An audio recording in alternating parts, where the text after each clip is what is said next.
Hello, friends. This is the Universal Life Podcast, episode number 11, and I'm your host, Ben Colbert, and welcome back, or maybe it's welcome aboard. Maybe this is your first time tuning in, and if that's the case, I'm happy to have you, and hopefully you'll stick around for a little time here and listen in to what we have to say.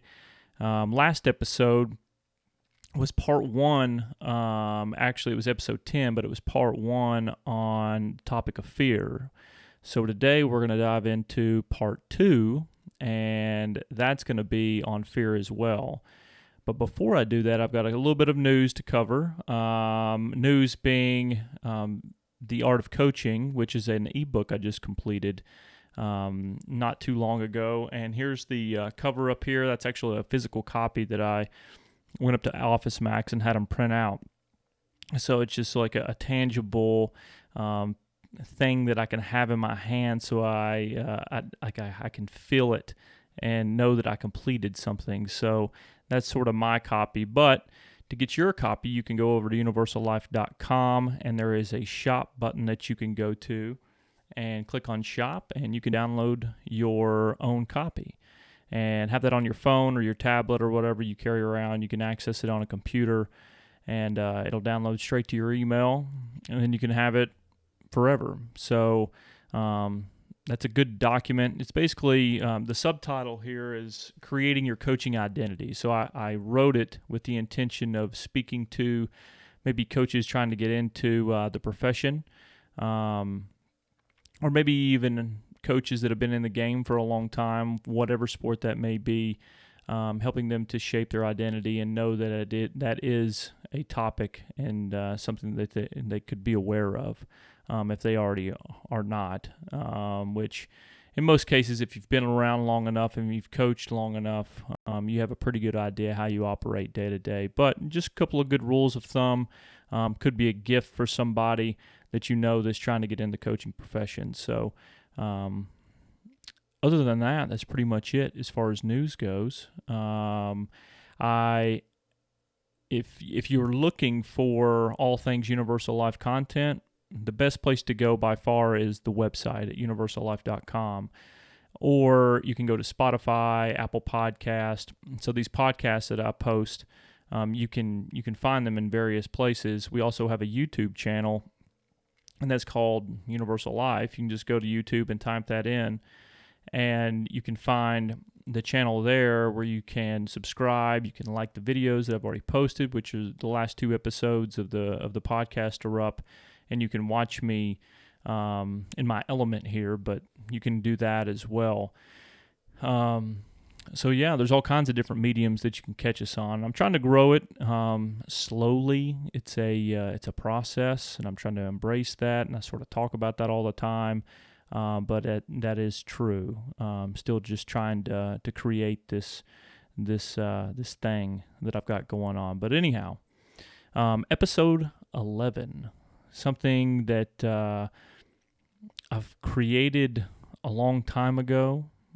Notes that I have taken down and I've presented in one capacity or another, whether that's to a football team or to a football organization. I've done this fear presentation a couple times, or to my online classes during the COVID seasons. I would teach like I am right now, basically in front of a computer, talking into a microphone. But what I've noticed is as I go back through my notes, I keep adding. And the notes that I have now, the original notes were in black ink, and then I've anything that I've added, I've put it in blue ink.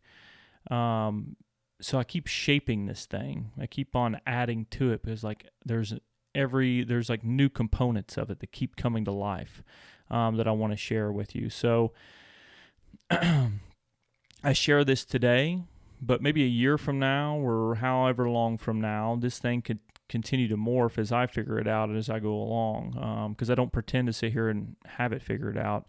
This is just information that I find helpful for me, and that I want to pass it along to whoever, whether that be somebody just operating in the world, an athlete, a coach, whoever. So, yeah.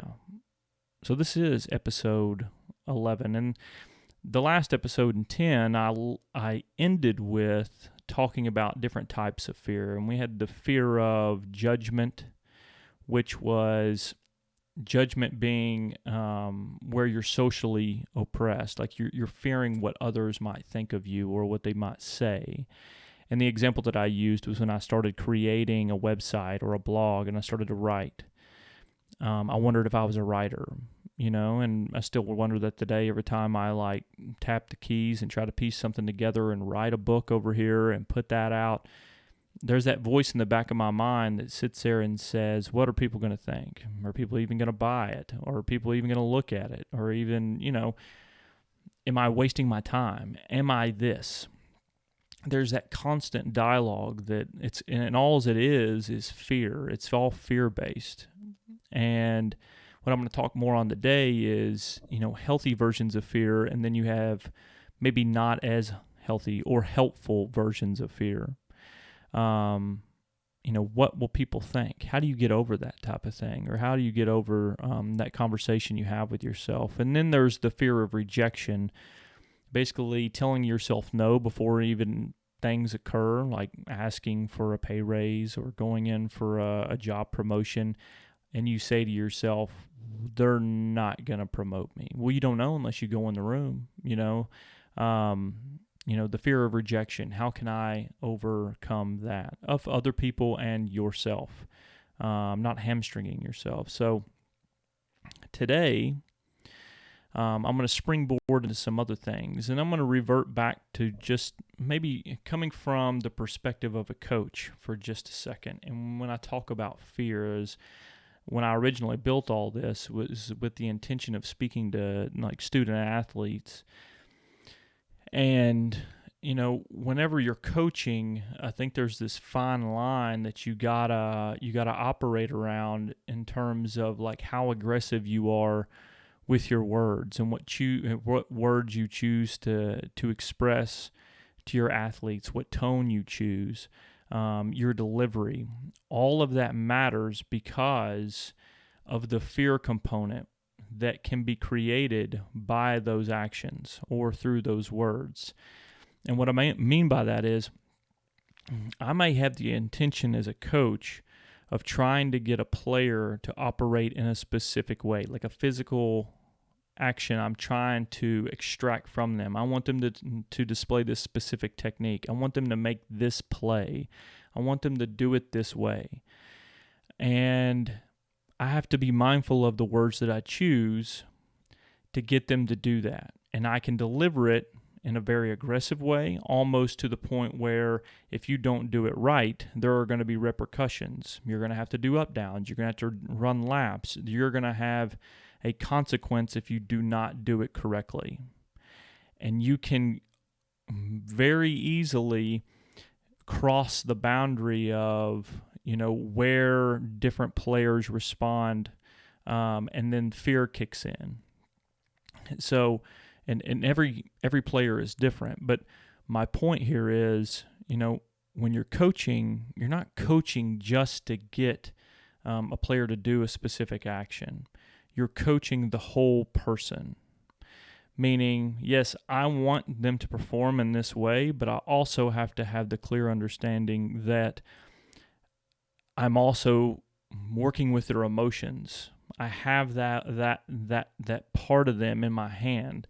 I have the ability, potentially, if I choose the wrong words, to affect the rest of their day, the rest of their week, how they carry their emotions home, what their next moment or day at school is going to be like, because they may think about what I said at the previous day's practice if I was using fear-based coaching to get them to perform in a specific way.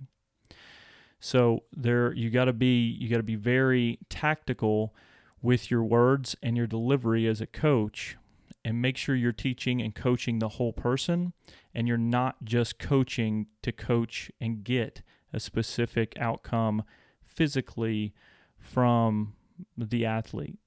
And I think that's sort of where I'm coming from in all this. Maybe it's just because I have such a background in the coaching world. and then you sort of move and pivot over into like your own personal life, and I think that's very relevant as well if you're a parent. It's the same exact thing.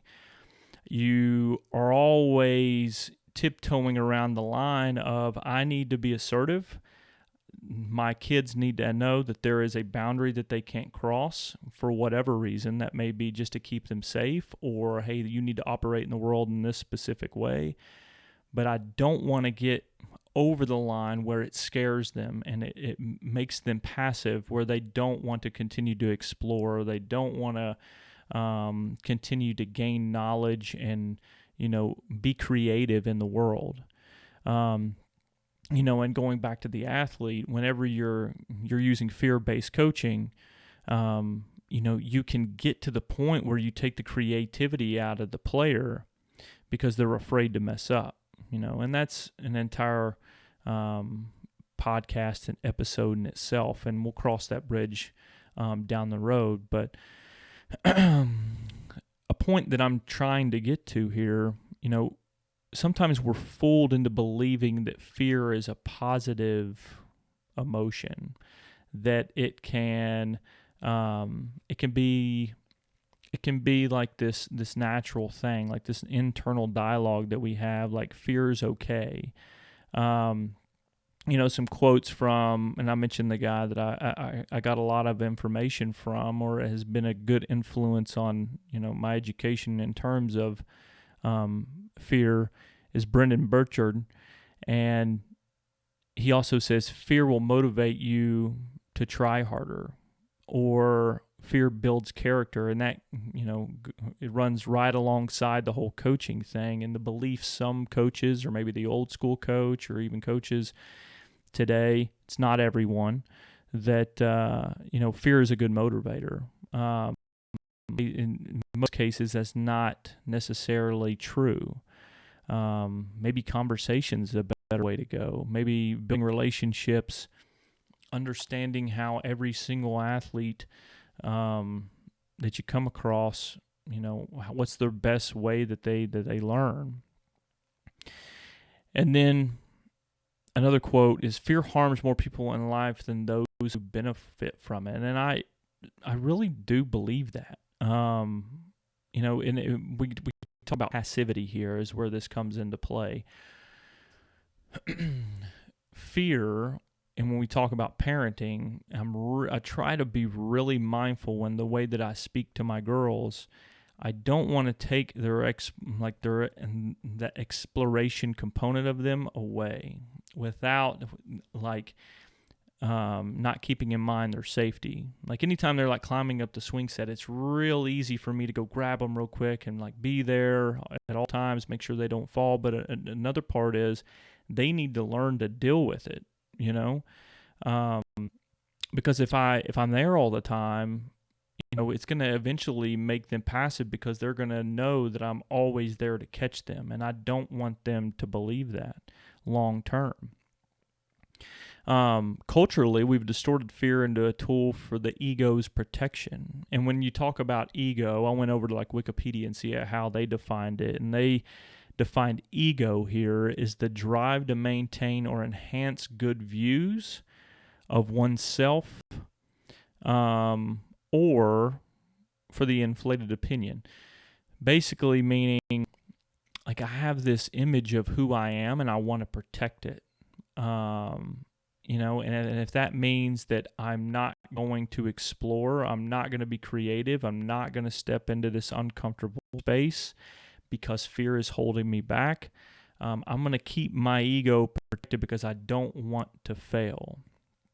And I struggle with this daily, and I've talked about it multiple times. Even sitting down to do a podcast can be daunting at times. There's a lot of preparation that goes into it. And then when I turn the mic on, sometimes, I'll start it and then I'll go back and I'll stop and pause and delete and just restart till I can get going in the direction I want to get going. It's not always perfect at the beginning, but the point is just to go and not let the fear or what Seth Godin calls the lizard brain, to affect you and keep you from doing what it is you ultimately want to do. Examples of constructed fear. Fear that is made up in our minds keep us from that. Not trying a new game, like a board game. I get this all the time. Like, I'm not a big board game guy, but my little girls want to play board games all the time. And sometimes I hesitate to play, and I don't know why that is. I don't like that part about me, and I think the only reason I don't want to is because it takes time to learn it. Like, the fear of me not being able to play it correctly, when really it doesn't matter. The girls just want to get the game pieces out and play around anyway. We're all learning at the same time, but it's like the fear of like me not being very good at it. So I just don't want to play it to begin with. And then actually, like, once I force myself to play it, learn the rules, and I get rolling, I don't want to stop. Sometimes you just want to play it cool. I see this as a teacher all the time, especially as a PE teacher. Like, kids don't want to try things because of the judgment piece. They don't want to be rejected because they don't want to fail initially and be viewed as someone who's not very good at something. They want to be cool. They're protecting the ego that they've created internally, and I'm guilty of that too. I think we all are in some capacity. You want to be good from the outset, and if you're not, you may draw back and not play at all. And be like, I'm going to go over here and play this game that I'm actually really good at. And if I don't go, then I won't fail. Or if I don't start anyway, then I'm not going to fail. I'm keeping in this safe state. And all this is an example of how fear keeps you harnessed. You're stuck in a void whenever you operate in this little area of, where fear has a loud voice, where the lizard brain has the loud voice. It's easier to not put skin in the game in these situations.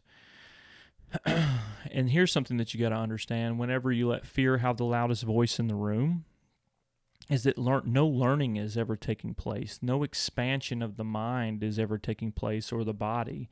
You're not expanding. And I think, like, ultimately, like, the goal is to be a better version of ourselves every single day. Conceptually, if I was, if you go to universallife.com and you go to the About page, my whole thing and theme surrounding like what I want to do with all this is like, how do I become a better version of me, like universally in every little component of my life. Which is fairly broad, but it starts with just making the single step of progress in whatever direction that looks like. So where can learning take place today? If that means getting the board game down to play it and learning how to play that specific board game, I'm inching towards the better version of me in that moment.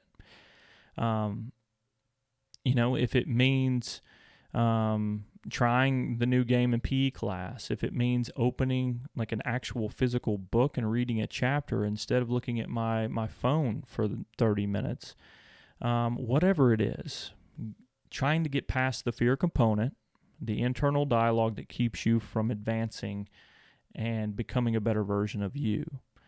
And then you get into joy, where it says no joy is found here.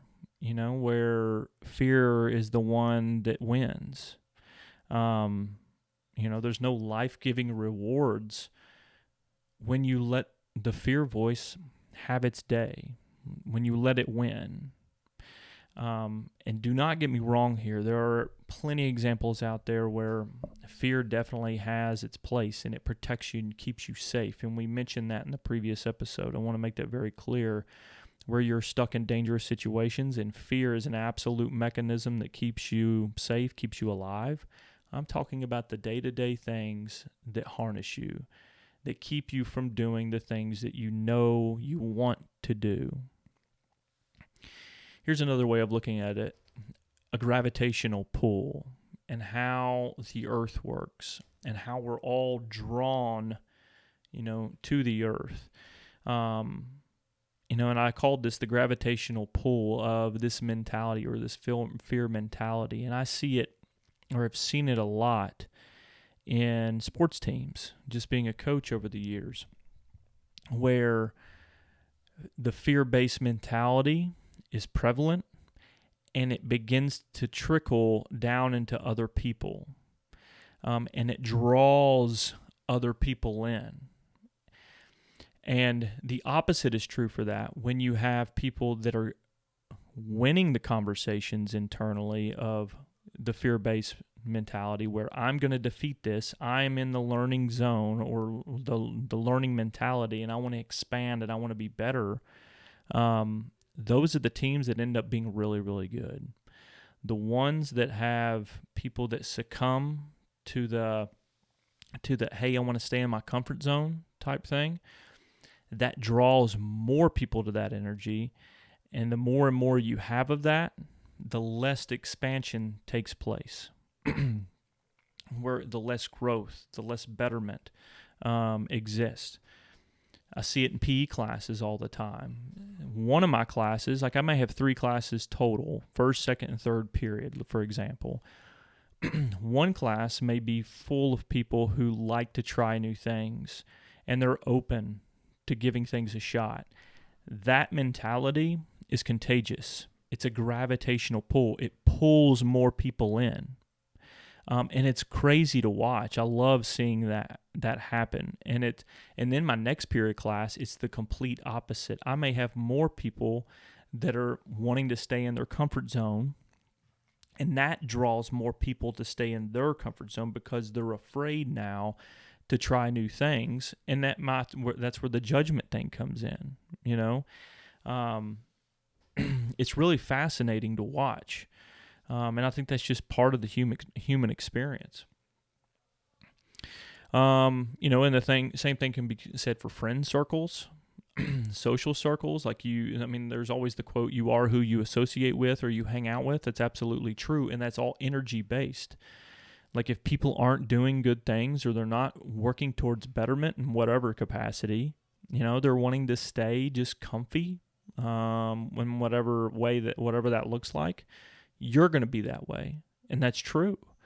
But if you hang out with people that are wanting to expand, that are constantly wanting to build and be better versions of themselves and learn and try on new things and explore, that's what you'll be. And you see that on Instagram all the time. You see like quotes, that sort of reinforce that idea, but it's so true. I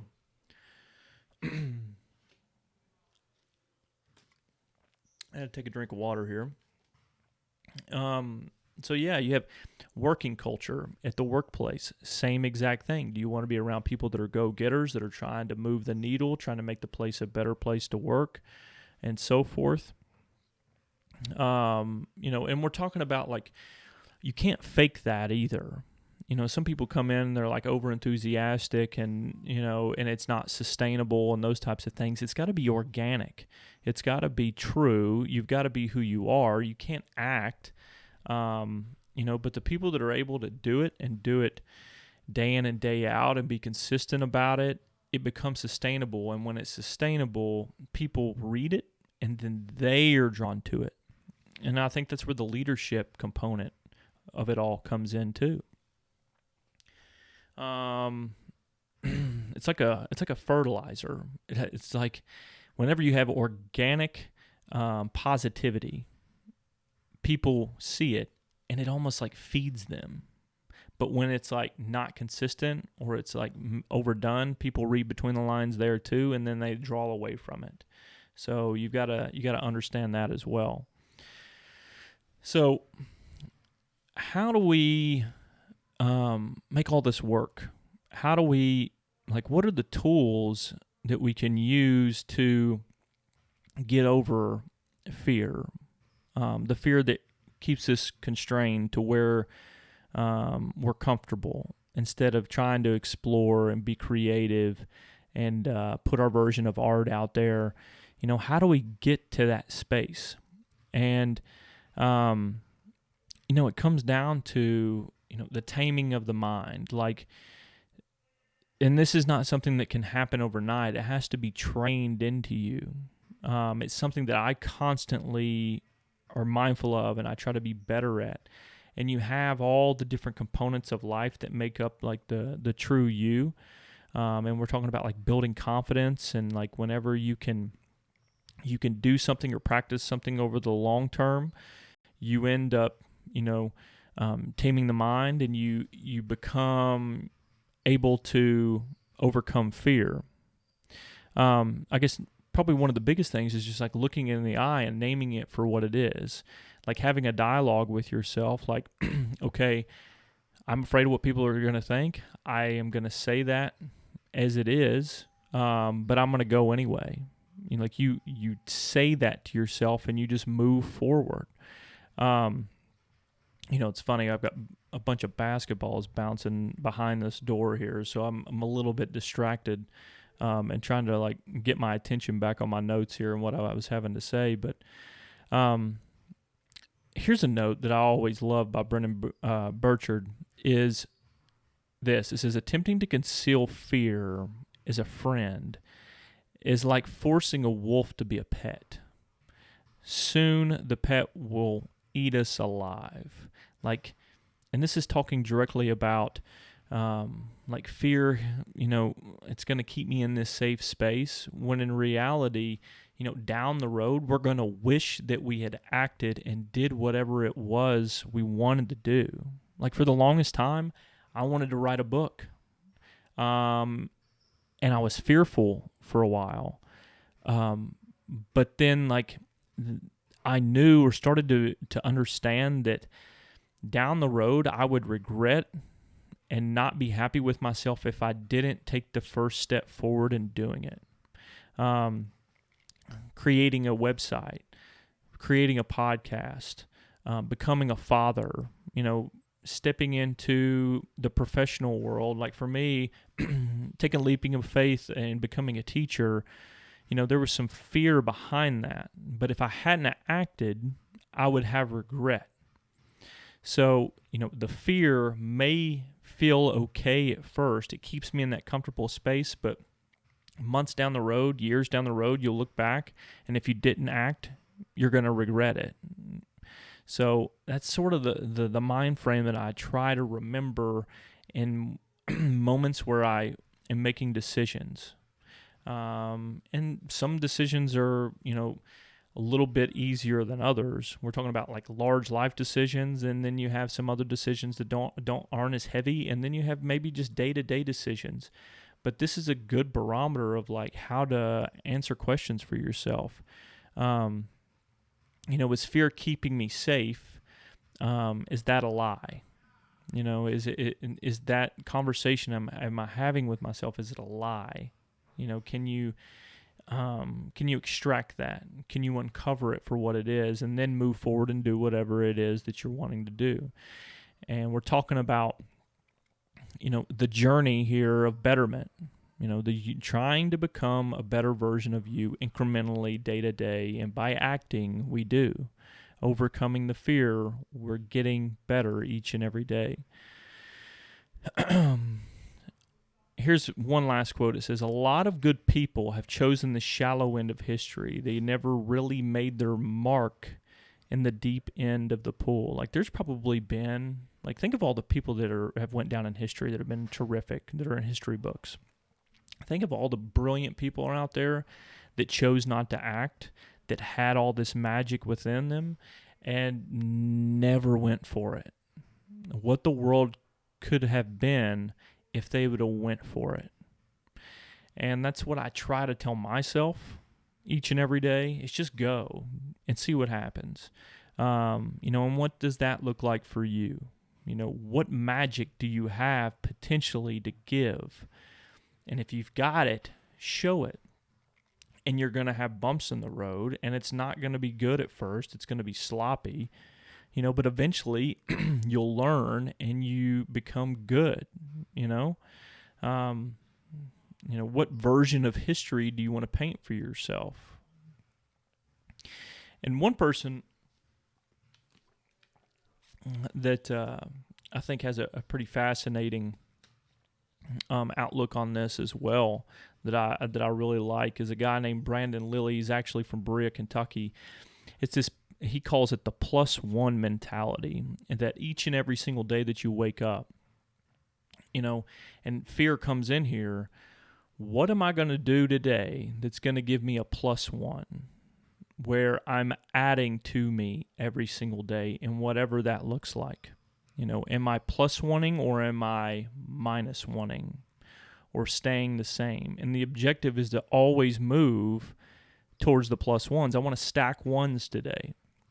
Maybe I stack a bunch one day, and maybe I only stack one the next day, but the objective is to be better in whatever area of life that is, but it starts with getting over the fear of judgment, rejection, all the different little things culturally that exist, but you choose to go anyway. So that, my friends, is episode 11. Thank you for being with me today. And once again, Spotify, Apple Podcast, leave us a review. It always helps the show. Go over to the Universal Life YouTube channel, subscribe, hit the bell, the alert, share with your friends, and hopefully we can get some more of this information out to others and grow and so forth. But yeah, and if you haven't, go over to the universallife.com, check out the new book. It's out there for you, and you can download that and take a look at it. And if you have any questions, feel free to reach out to me on the website, email, and you can leave comments. We're on social media, Instagram and Facebook, so there's all kinds of different ways to start a good conversation. Look into what we're doing. I'd be happy to talk with you. So thanks for being with us, and we'll see you again next time.